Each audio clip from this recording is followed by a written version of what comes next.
Have you ridden the ferry to Culebra or Vieques in the past from the old Fajardo ferry terminal? We have, and it was not fun. It was very stressful to find a parking spot, get there early to wait for the ticket counter to open, hope that you were going to get a ticket on the boat to Culebra or Vieques. It got a whole lot easier with the new opening of the ferry terminal in Ceiba. Once you arrive at the ferry terminal, there's a huge fenced-in parking area. It makes it very relaxing. There's parking for everyone, so you don't have to show up super early to fight for a parking spot on the street or hope that there's one in the paid lot.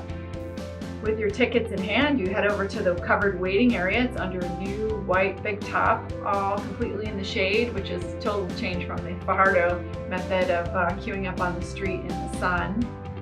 Ferry terminal employees keep everything in order. They're very knowledgeable and friendly. They help everybody get on the boat in an orderly fashion and find your seat. You will have to stay seated throughout the whole trip on the brand new high-speed catamarans that now run between Ceiba and Culebra and Vieques. Be sure to book your trip on a passenger ferry rather than a cargo ferry, because the new travel time is down to just 30 minutes with the high-speed catamarans, and they do fly compared to the old boats that went out of Fajardo very slow, 90-minute crossing each way.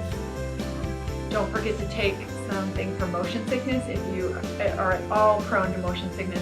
When they cross the deep water channel, it does get rough, and a lot of people do feel a little bit of seasickness. So be sure to take that at least an hour before you board the boat. If you're going to Culebra, once you arrive and you get off the boat, there's a lot of taxi drivers that are lined up to shuttle you over to Playa Flamenca. Again, it's a very reasonable price. I think it's $6 per person round trip right now.